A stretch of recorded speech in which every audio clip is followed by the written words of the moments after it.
ओम ब्रह्म सत्यम सर्वधार। आज दास की कबीर वाणी अति सुंदर, अति महत्वपूर्ण, अति उत्तम। आज संसार में हर जीव मानव चिंता से ग्रस्त है और उसकी चिंता परिवार में रहकर, बाहर रहकर, चाहे वो धनी है चाहे वो गरीब है, लेकिन हर किसी को तनाव, चिंता, किसी को बीमारी की चिंता, किसी को पढ़ाई की चिंता, किसी को खाने की चिंता, किसी को घूमने की चिंता, किसी न किसी चिंता से ग्रस्त है। तो यहाँ कबीर दास जी अपनी वाणी में समझाने की कोशिश कर रहे हैं किस तरह से हम चिंता से मुक्त हो सकते हैं और हम ये चिंता फालतू में क्यों करते हैं। एक चिंता, किसी ने कहा है, एक चिंता चिता के बराबर है। ये वास्तव में है, कितना भी अच्छा खा ले लेकिन उसे चिंता है तो उसको शरीर पर नहीं लगता और वो सूखता रहता है।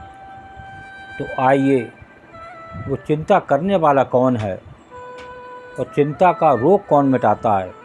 आइए पहले वाणी को श्रवण करते हैं और फिर इस पर विचार होगा। चिंता मत कर निश्चिंत रह, चिंता मत कर निश्चिंत रह, पूरन हार समान। चिंता मत कर निश्चिंत रह, पूरन हार समान। जल थल में जो जीव है, जल थल में जो जीव है, उनकी गांठें न अर्थ कबीरा, उनकी गांठें न अर्थ। चिंता मत कर निश्चिंत रहे, पूरन हार समर्थ। जल थल में जो जीव हैं उनकी गांठ न अर्थ। अब इसको श्रवण करते हैं। ये वाणी आजकल के संसार में जो नित्य जीव परेशान है, चिंता से मुक्त नहीं होता, और उसकी चिंता करने वाला कौन है। चिंता करने वाले संसारी और चिंता को दूर करने वाले वो हमारे प्रभु, जो इस देह में सदा विराजमान है। रोम रोम में हमारे प्रभु श्री राम रमे हुए हैं। रोम रोम में रमत स्वामी, हमारे रोम रोम में प्रभु श्री राम, वो हमें चिंता से मुक्त कर सकते हैं और करने वाले वो ही हैं और वो पूर्ण समर्थ हैं। लेकिन हम समझते हैं कि हम इस देह को जी रहे हैं और हम ही जी रहे हैं, जीने वाले भी हम हैं, हमारा कोई सहारा नहीं है। लेकिन इस संसार में वास्तव में किसी का कोई सहारा नहीं है। वो सहारा, वो पूर्ण समर्थ, वो है प्रभु। तो यहाँ कबीर दास जी ने समझाया है, हे मनुष्य, तू चिंता मत कर, निश्चिंत रहो। चिंता मत कर, निश्चिंत रहे। और आगे बताते हैं, पूरन हार समर्थ। पूर्ण करने वाले स्वयं समर्थ प्रभु हैं। जल थल में जो जीव हैं, देखो, जो जल थल के जीव हैं उनके पास तो कोई धन नहीं होता, फिर भी भूखे नहीं मरते। उनको खाना कौन खिलाता है। परिवार में तो कोई मुखिया खिला रहा है। वो जो जल थल में हैं, ज़मीन में हैं, समुद्र में हैं, उनको कौन खिला रहा है। उनको भी प्रभु देख रहे हैं, पूरे संसार को प्रभु देख रहे हैं। हर किसी जीव की रक्षा प्रभु स्वयं कर रहे हैं।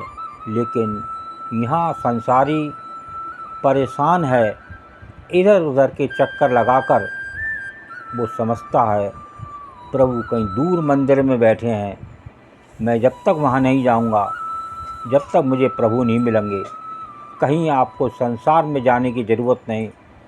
अगर आप सिमरन करते हैं, प्रभु की सच्चे मन से याद करते हैं, सत्संग सुनते हैं, वाणी सुनते हैं, खुद रामायण पढ़ते हैं, एक दिन आपके अंदर वो खुद ज्ञान देंगी।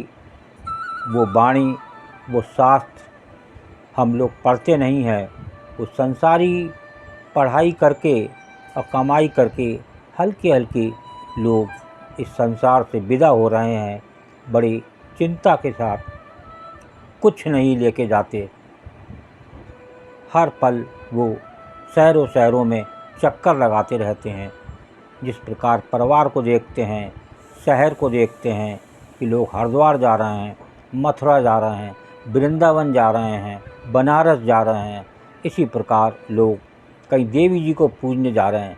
लेकिन सारी देवियाँ, सारे देवता आपके इस शरीर में निवास कर रहे हैं। हर देवता को आप जिसको प्रभु मानते हैं, आप यहीं बैठे बैठे उसको साक्षात देख सकते हैं, उसका आनंद ले सकते हैं। लेकिन एक शास्त्र पढ़ें, एक मंत्र पे विश्वास बनाएं, तो एक मंत्र ही वास्तव में शास्त्र कहते हैं ईश्वर है।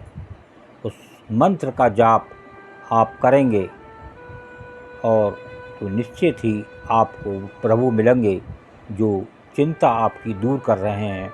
अपनी चिंता स्वयं मत करो, सब कुछ ठीक होगा। ओम ब्रह्म सत्यम सर्वदा। दास की कबीर वाणी अच्छी लगी हो तो ज़रूर शेयर करें, ताकि और भी लोग जानें। आज संसार में मैक्सिमम जीव चिंता से ग्रस्त हैं, चिंता उनको खा जा रही है। लेकिन अगर वो शास्त्र पढ़ें, सिमरन करें, प्रभु की याद करें, प्रभु की भक्ति करें, तो वो चिंता आपके पास नहीं रह सकती, क्योंकि पूरनहार समर्थ हैं, वो प्रभु ही सब कुछ करने वाले हैं।